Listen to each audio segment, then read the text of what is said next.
Hi everyone, this is Heather. Thank you so much for joining me. Today I have a card tutorial for you, making this fun Easter card with the little critters poking out on Polaroids. And today I'm going to be using this adorable Easter stamp from Gerda Steiner. As always, sorry for my overhead lighting. And this set is called Peeking Easter Friends, and it has this cute little lamb, bunny, and chick kind of peeking around. It's got another bunny with an egg, an extra carrot, a bunch of different eggs and words. It's such an adorable set. So today I'm going to be using a pink cardstock base, just an 8.5 by 11 sheet of cardstock cut, scored, and folded in half.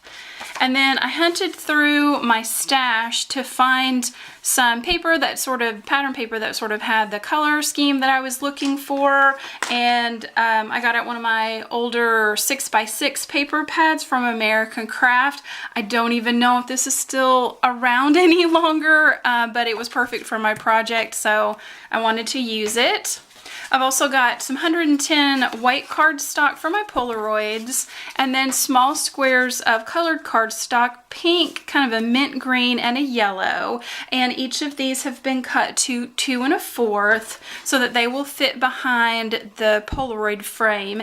And this die is from Selfie Frames from Lawn Fawn.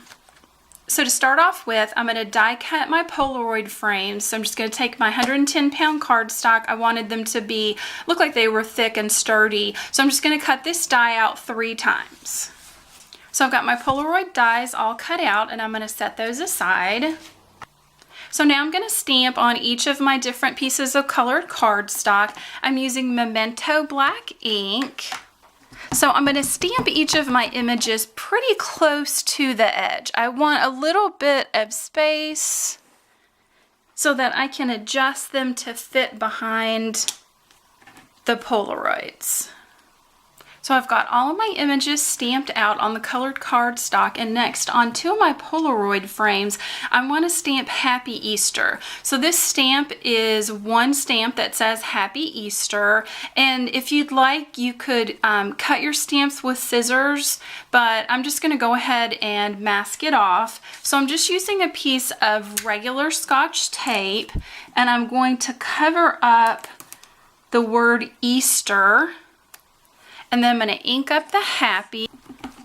And here's the most important step, and I've done this many times myself, is don't forget to remove this tape before you stamp.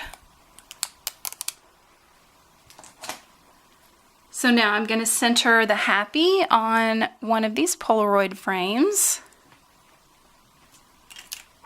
And now I want to clean off my stamp really, really well, just to make sure that none of that ink transfers over when I stamp the Easter words.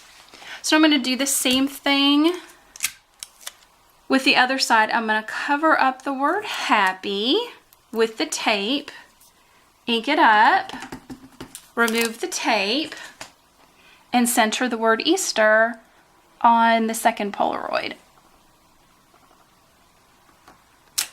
So one of my favorite techniques coloring on colored or dark cardstock is with colored pencils. And I really like using Gamsol, which is an odorless mineral spirit. It's a blending liquid that you can use with your pencils. I like to use Prismacolor pencils. That's what I'm going to be using today. They have a nice high wax content to them, so they blend out really nicely. And I'm just going to be using a paper blending stump that you can find in the art department at big craft stores. So I'm going to start off with my little sheep, and I'm taking a white Prismacolor pencil, and I'm going to color in the fleece around the sheep. I want to use a pretty heavy pressure and get a good amount of color on there because we are coloring over colored cardstock. I also try and avoid the stamped lines if I can, just so that they don't get too grayed out or colored over. So now that I have all my white laid down, I'm going to take my blending stump, and I have this in the original bottle that it came in from Inky Antics, which has this foam tip at the top, which really makes it easy just to touch the tip of your blending stump to it and pick up some solution. And now in small circular motions, I'm going to go over that colored pencil. And what this does is blends it together. It gives it a softer look, and it takes away those kind of scratchy lines that you can get sometimes with colored pencils, and just makes it look a lot smoother. So the nice thing with this is that you can build up the color. If you feel like there's some spaces that need a little bit more, you can continue adding colored pencil, blending it out with the Gamsol, add some more. You can just keep adding those layers until you're happy with the way that it looks. So next I'm going in with Putty Beige, and I'm going to color the face and the little feet of my sheep. I kind of avoid the nose there because I want to add a little bit of pink, and just add a little bit of kind of a rounded edge down there just to form his little face. And you can be pretty loose and easy with your strokes on the pencil because we are going to go in and blend that out. So I'm just going to pick up some more of the Gamsol and just go over that. And I think on this gray, it'll be a lot easier to see maybe than it was with the white, just on how soft and pretty that color looks now. It takes all those little scratch marks away. So now that I'm happy with the way that my gray looks, I'm gonna lay down some pink, and this is just called pink from Prismacolor, and I wanna add a little bit on the inside of the ears, on the nose, and give him some nice little rounded cheeks. And now if you're going from one color to another, you can take just a paper towel and kind of rub your blending stump on over top of the paper towel just to kind of get any color off before you move on to another color. And if your stump gets really stained, you can also take a little bit of sandpaper and just kind of sand that color away, and then you'll be ready to use it again. So here's my cute little sheep all finished. So next I'm ready to move on to my chick. I have two different shades of yellow. So I'm going to start off with Jasmine and color in my entire chick except for his beak. And I think you can see with this one how nice that yellow really pops on that green cardstock. So now that I have that all colored in with the lighter yellow, I'm going to go in with my blending stump and the exact same thing. I'm going to just take small circular motions and blend that out. Now you can probably see on this green cardstock how it looks a little dark when you first put the Gamsol down. Don't panic, that's okay. It's just because it's on a darker cardstock, and the solution is going to dry and everything will still look nice and blended when it's finished drying. So after blending out that light yellow, I'm going in with goldenrod, and I want to add a little bit of shading and shadowing to the side of my chick.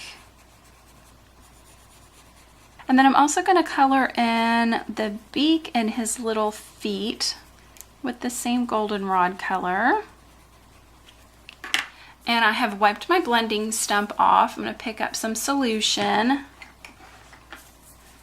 And I'm going to blend these two colors in together. So I hope you can see how nice and soft those two have blended in together, and it makes a nice shadow. And so here's my finished chick. And then I'm going to move on to my bunny, and I'm using Peach Beige as the base. And I'm going to color in my bunny, kind of avoiding the inside of the ears and his nose. And now that that's all colored in, I'm going to pick up some solution and once again just blend that out. And just like I did with my chick, I'm going to take some chocolate Prismacolor pencil and add some brown around for some shading. And now with the darker color laid down, I'm going to go back to my blending solution and blend those two together. And I think this one you can really see the most how nicely those colors blend together. And now with the brown finished, I'm going to go back to the pink. Give him a pink nose and some big pink cheeks. And the inside of his ears. Gonna blend those out as well. And here are my finished colored images. I really like how much that colored pencil pops on the colored cardstock. I think it's really fun. So I'm ready to start assembling my card, and I'm just going to take my pattern cardstock, which if I forgot to mention was cut to 4 by 5 1/4. Just use some tape runner and apply that to my cardstock base.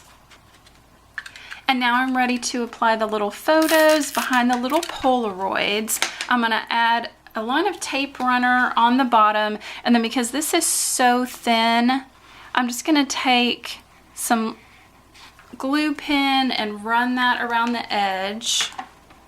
And now I'm going to line up the images behind, and this is why I left them a little bit larger than they needed to be, just to make sure that I could really kind of center them where I'd like them to be, and I press down so that liquid glue grabs hold. And I'm just going to take my scissors and cut away the excess. And I'm just going to do the same thing on all 3 of my little Polaroids. So I've put all my Polaroids together, and I've put the happy words with the chick and the Easter with the bunny rabbit. On the back of the sheep, I'm just going to apply some tape runner. I'm going to put this at an angle on the top left of my card. And now I'm going to do the same with the bunny rabbit, and I'm going to put him in the lower left-hand corner at a bit of an angle. And now I've applied foam tape to the back of the chick, and I'm going to put him on the card.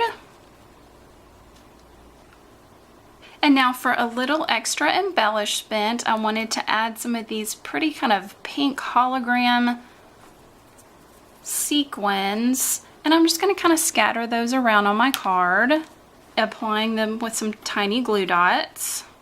And now with my sequins applied, this is my finished card. I really like using the colored pencils on colored cardstock. I think it really helps to make them pop out.